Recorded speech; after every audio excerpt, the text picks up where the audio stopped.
Hello YouTube, Reddit Math here, and welcome back to the Eastate. So we kind of landed in a little bit of a windfall as far as our cash goes after the last episode, which was awesome. Spent quite a bit of it.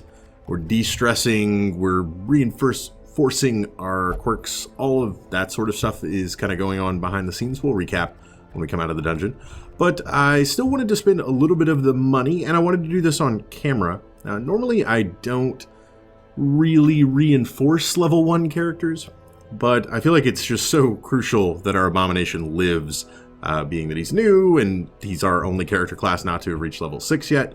So I'm going to go ahead and send him into the guild and blacksmith for a little bit more survivability. And I wanted to do that on camera, just because we've never seen what he does before. So his weapon is the incubating mutation, and his defense is a rusted chains.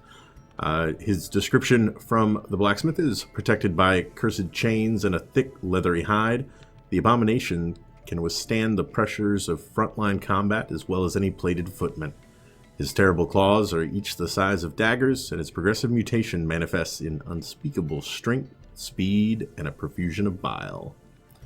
Okay, so the first upgrade, and I actually want to look at this stuff too, so we're not just going to breeze through it because I've never seen it before either. We're going to go from incubating mutation to progressive mutation, which ups our crit base 2.5 to 3 and damage from 7 to 14 to 8 to 17. And gets a little color in our cheeks, as it were. And similarly, our dodge base is going to go from 7 to 13. HP gets a nice boost from 26 to 33 as rusted chains become iron chains. Alright. Now, let's get ourselves over to the guild. And unlike all of our other characters that I've tried to do things with, where we're only upgrading a single sort of path worth of skills, for those of you maybe just joining us, you'll notice like our characters usually, they have only 4 skills unlocked, or sometimes they'll have one that's just never been leveled up. That one, like, they came with. The idea there being that our 2 different characters have all of the characters' classes, right? Or class skills, rather. So that between the 2 of them, they have all 7 of the skills, which means that they share 1. So for example, Neville here and Rue, they share Divine Comfort, and then everything else is different so that the Vestals that I have play as differently and uniquely as possible.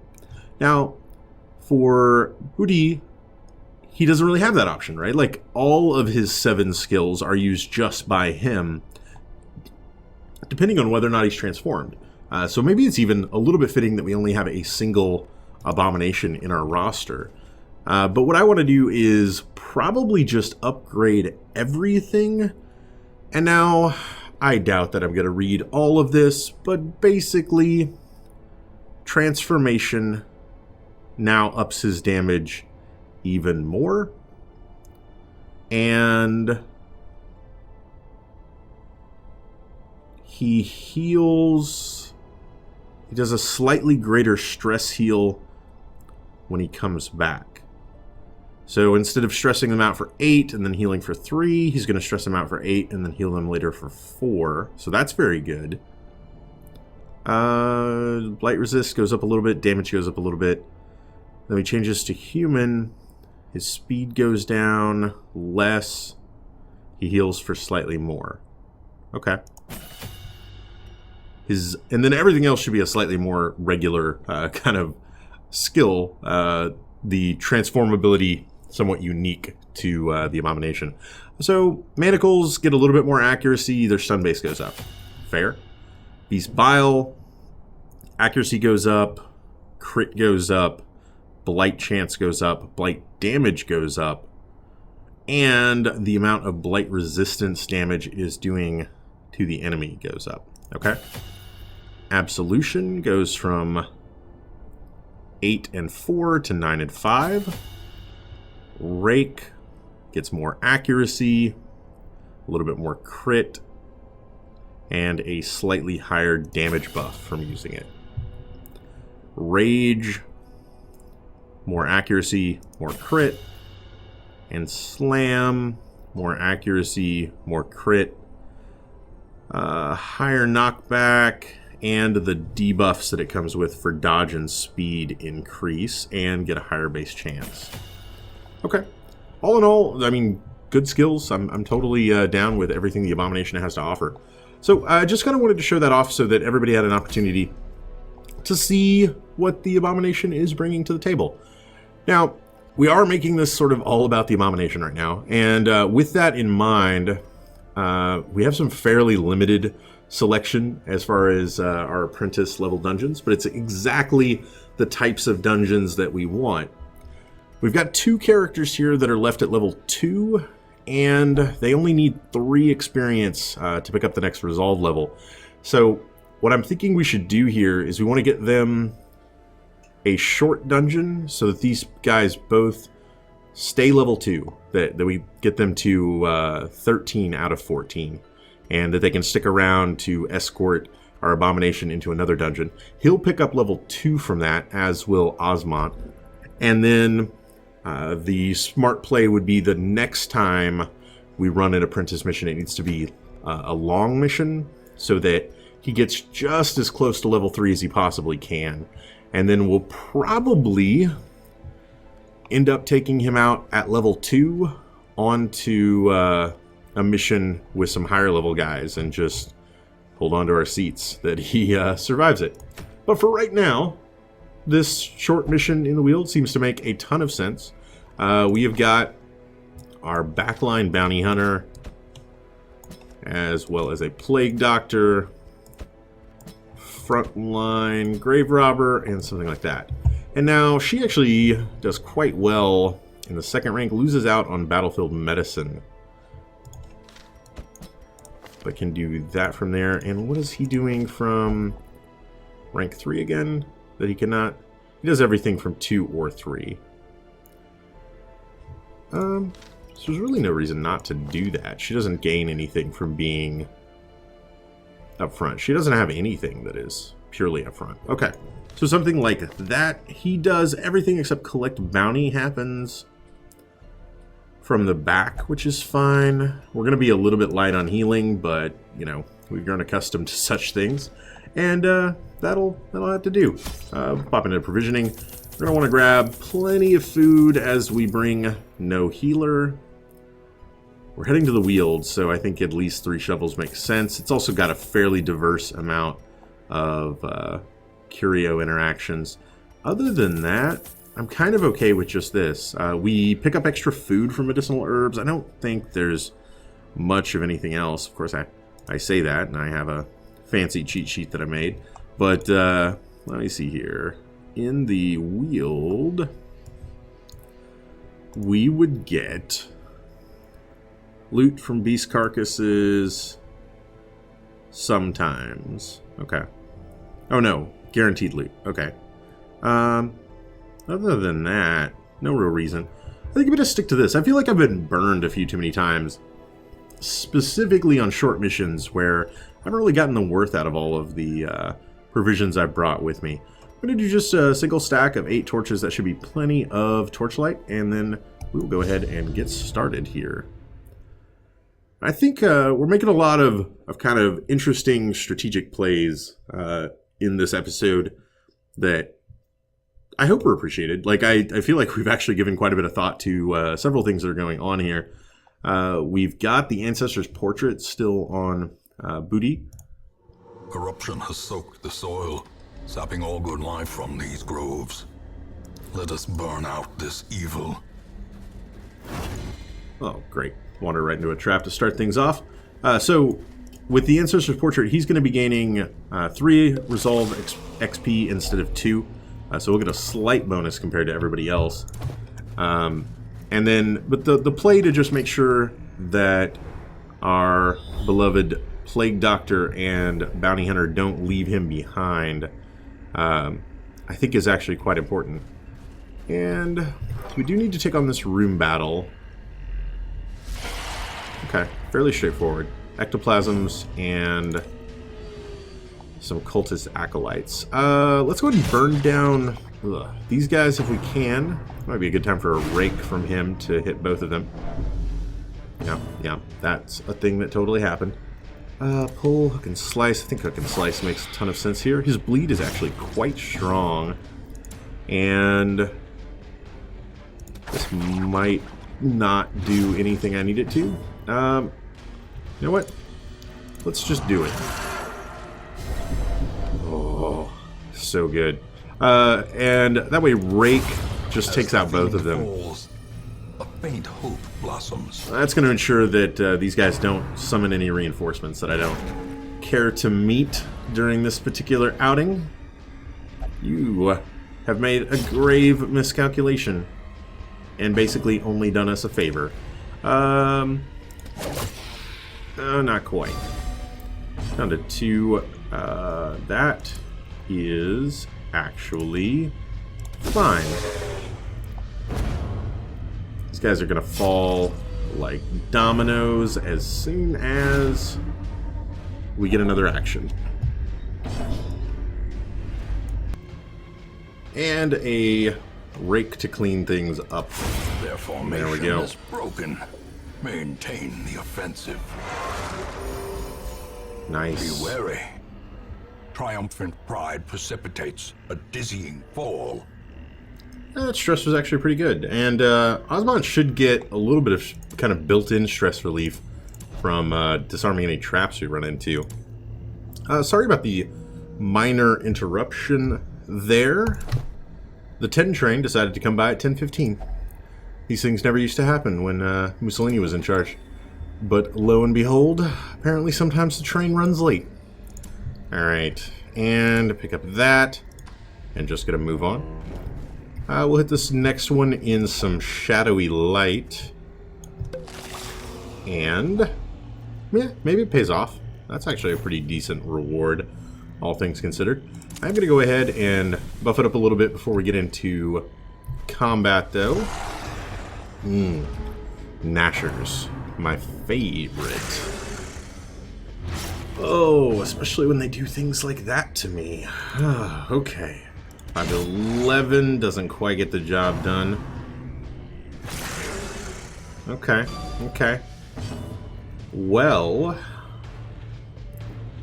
I think the hook and slice is really his strongest opening move, just to get that early bleed in there. And we probably don't even need to really bother with a transformation this time. It's a fairly light bleed. I'm not too concerned about it. If we bleed him, he is not long for this world. And then a manacle. Oh, beautiful. Give them no quarter. I will not be bound again. No. No, you will not. Continue the onslaught. Destroy them all. Okay. And then maybe just a little chance to heal up, take care of the bleed. The slow And there we go. death. Unforeseen. Unforgiving. That worked itself out pretty well. Alright, one more. I'm actually just going to pass it by. I don't know that it will matter. We're in dim light anyway. But this way, come back and grab it on the way back. Who knows? Maybe suddenly, magically, a few extra gold pieces found themselves into the sack while our torchlight dimmed down. As far as like individual moves go, like I don't know if that actually helped us there, but I think it would be a good habit to just sort of try to get into. I don't want to artificially drive the light down in a situation like this. We've got 6 torches, which I think will be more than plenty for us to make it the rest of the way here. Man, all of the anti-venoms. That was not even a tiny bit worth it. Okay. 75 gold. Keep a moving. Hunger event. And some of those traps I was talking about earlier. Yeah. She can get her own stress levels down a bit. We should just have an empty room. And then we should be safe to just keep burning the torch light at both ends, as it were. Giving us an opportunity here to pick up a little bit better rewards on these things. Oh, well, it's not going to matter too much. This next one is the something. The troubling effigy. Yeah, it could blight us, and then it's a 50-50 positive or negative quirk if we don't have holy water. So I think I'm just going to avoid that. We'll burn our torches, get back up to some radiant light, and check out this next fight. A little bit of ectoplasm never hurt anybody. These guys can be blighted, although that was interesting. And all in all, pretty worthless. Okay, that's 3 to 5, 2 to 2 there. I mean, we got some blight resist down on him. I suppose that's something. Probably not my best decision. Confidence surges as the enemy crumbles. Let's hope these guys don't decide to do something like that. Yeah, that's what they decided to do. Okay. Well, fine, Mr. Large Ectoplasm. Impressive. Yes, it was. Man, it would be lovely if that did a little bit better damage, though. Let's go ahead and get her back, and we can do some transforming with him. Not absolution, transform. Okay, and then 8 to 16. I guess it's better to do that, although it lacks the damage buff. We're not really going to be in this fight long enough to see much of that damage buff. At least, I hope we're not going to be in this fight long enough to see much of that damage buff. I may end up regretting those words. This is how a life is taken. Alright, his stun wears off. Let's just go for the kill here. And 2 of our characters should be able to deal with this guy. Their cursed like champion falls. Alright. Oh, wow. That was an early completion. We'll go ahead and continue adventuring, though. We got nowhere to be. And pop it back to there. And we've got all these shovels we've yet to use, right? Nature herself, a victim to the spreading corruption, malformed with misintent. What good are shovels just burning a hole in your pack? I hate these guys. I hate these guys so much. I think the stun is worth it here. Although I really hate that it shuffled him further back. But get a little bit of early damage on him here. Oh, I like that. Blanket fire. And your dodge debuffs. I don't want to see that. I don't want to see that at all. Alright, tell you what. Bile. Get some blight on both of them. Great is the weapon that cuts on its own. Great is the weapon that cuts on its own. I wholeheartedly agree. That's actually not terrible for us. Well, never mind. We shall never get a chance to try it. A singular strike. Wonderful. Alright. I'll keep this bit for later. Just taking ears all of a sudden. One shy. Do we have it? That doesn't do any damage. But it might stun.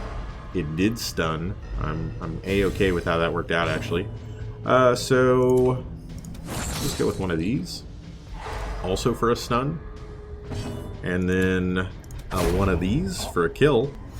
We should be able to easily polish off the Fusilier here with something like that. He's getting all Ghost Rider on him. Ghoulish horrors. Brought low and driven into the mud. How cool would flaming chains have been? And like a motorcycle? Yeah, that's probably in a DLC planned several years from now when Red Hook has gotten to the point of wringing every possible ounce of money out of the game. We'll give a Ghost Rider DLC where the Abomination gets a flaming chain upgrade and a motorcycle. I'd pay for that. You know you would too. Don't lie. Don't lie. Alright, and we know this final room is going to be empty. But, I guess, just for peace of mind. There we go. And we'll go ahead and quest complete. Driving out corruption is an endless battle, but one that must be fought. Not the sweetest of rewards. We did come pretty light on provisions into here, so it's not too bad. Coming out with 6,000 and nobody particularly stressed out. Like, I think we could run these guys again just right away without too much danger. Deviant Taste and Beast Hater. How interesting for the Abomination to have Beast Hater. And I don't blame them for not letting him into the brothel. Have you seen those horns? Whew. So, nobody else picked up any Can you feel quirks? it? The walls between the sane world and that unplumbed dimension of delirium are tenuously thin here. I do not remember that line of dialogue happening before. That was a bit creepy, but altogether cool. We got 2 of our characters up to level 2, as we saw at the end of the dungeon. Nobody made it up to level 3, which is working as intended. We did a little bit of quirk reinforcement. It's kind of interesting here. Vare took care of some bad stuff. Actually locked in Meditator for him, mostly because can I not? No, I can't. Vare, where are you? Vare. He's also got Enlightened, and I kind of like the idea that we could just leave Enlightened, but also Meditator as sort of, you know, the 2 sides of that coin. That he can only meditate, but he gets a bonus from it. That seems fair. I'm digging that. Also, on the same idea, we took care of Night Blindness and Photomania at the same time. And then I took care of just a straight negative quirk in Slow Reflexes and Reinforced Nymphomania, which is a really kind of weird thing to be reinforcing, just like Meditator. But Marie here also has a love interest, so that he will only go to the brothel for stress relief. So I figure I could let that lock in and hold on to Nymphomania for a while. So all he'll do is brothel visits, but he'll get additional stress healing from doing so. So that'll work itself out a-okay. Then Neville has achieved resistance to the forces of the material world. She gained balance, it replaced stress faster. I mean, they're both kind of okay, I guess. Not out of the town, recovered 70. Nancel developed Tippler. Of course she did. Alright, all in all, not too bad. Some interesting developments from it. And I think this crew is totally ready to head out right away again. Do we have? We don't. That's crushing. All my hopes and dreams right there doused. I was really hoping for a long apprentice mission so I could squeeze as much XP into this guy as humanly possible before these 2 decided to level up and leave him behind. Alas, it is not to be. So, that'll probably mean our next episode is spent on something else altogether. Another restraining padlock there. There's apparently a lot of them abound. The most obvious choice I can see is the Ancestor's Pistol. I hate the idea of a long Warren's run. I'm telling you that right now. But I think I can do it. I think I can do it for you. The sacrifices I make. All for you, YouTube. All for you. I hope you enjoyed this episode. If you did, feel free to subscribe for more on the channel every single day. Leave a like or a comment if you have anything to say about this or any of my other videos, and I will catch you guys next time.